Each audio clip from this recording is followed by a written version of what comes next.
eyeshadow smeared and mascara smudged, giving her eyes a hollow, exaggerated look. Deep circles underneath emphasized their emptiness. Indentations from the pillow marked her cheek and forehead, and her usual healthy glow had gone gray and pasty. It was a wonder small children didn't run away at the sight of her. Only because small children didn't frequent the places she did. Steam was forming on the mirror when she sighed, turned away, and stripped off her tank and shorts. She took a long shower, scrubbing herself once, twice, closing her eyes and letting the stinging water pound into her face. By the time she was ready to get out, it had turned cold, bringing shivers and making her teeth chatter. 4 weeks since she'd been fired from the bank. All because some snotty teenage brat with a sense of entitlement could dish it out, but couldn't take it. And she hadn't told anyone yet. Not that there were many people to tell, just the Margarita girls, her best friends. None of them banked at Tallgrass National. Like her, they were all Army widows, and like her, they kept their accounts at the Fort Murphy Federal Credit Union. She should have told them at the first Tuesday night Margarita Club dinner after the dismissal happened. She liked to think she would have, except all the earth-shaking going on in their lives was the good kind. Weddings, babies, mad love and lust. They didn't get fired from their jobs. They didn't keep secrets or prove themselves to be colossal losers like Jessy did.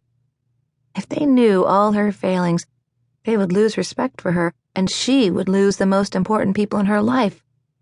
Better that she stayed quiet a while longer. God, how she wished she could talk to someone. For the first time in years, she mourned the family relationships she'd never had. They lived in Atlanta.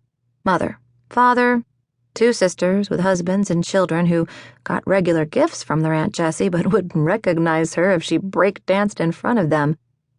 She couldn't recall the last time she'd gotten an affectionate hug from her mom or a word of advice from her father. She'd been such a disappointment that she was pretty sure, if asked, Prescott and Natalie Wilkes didn't even acknowledge the existence of their middle daughter.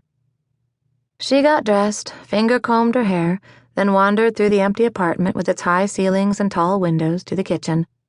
A quick look in the refrigerator and freezer showed nothing but a few bottles of water, condiments, and some frozen dinners, age unknown. The pantry held staples, rice, pasta, sugar, plus a lonely can of pinto beans and some packets of instant mashed potatoes. The cabinets were empty as well, except for a box of oatmeal and another of instant pudding. Like the childhood poem, her cupboards were bare. Except for the one below and to the left of the sink. Out of sight, out of mind, the old saying went, but the bottles in that cabinet were never far from her mind. That was her problem. She needed food, real food, healthy food. Though she wasn't much of a cook, she could learn. She could fill a few of her empty days with taking care of herself, eating properly, exercising, cleaning, detoxing herself. It was a momentous project, but she was worth the effort, right? And what else did she have to do? She would start with shopping, she decided, grabbing her purse and keys and heading toward the door before she could talk herself out of it. She was a champion shopper, though she preferred to look for killer heels and cute outfits and Bobby Brown makeup. She could handle a sweep through Walmart, maybe even grab a burger at the McDonald's just inside the door. And at this time of day, she wouldn't risk running into any of her Margarita sisters. They would all be working, as they believed her to be. After locking up, she took the stairs to the street level, stepped out into the warm May afternoon, and stopped immediately to rummage in her purse for a pair of dark glasses.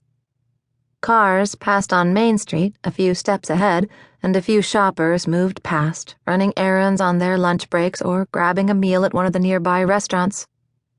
Jessy loved living right in the heart of downtown Tallgrass, on the second floor of a sandstone building that dated back to Oklahoma's statehood. She loved the busyness of the area during the day and the quiet at night, her only neighbors few and far between in other converted spaces.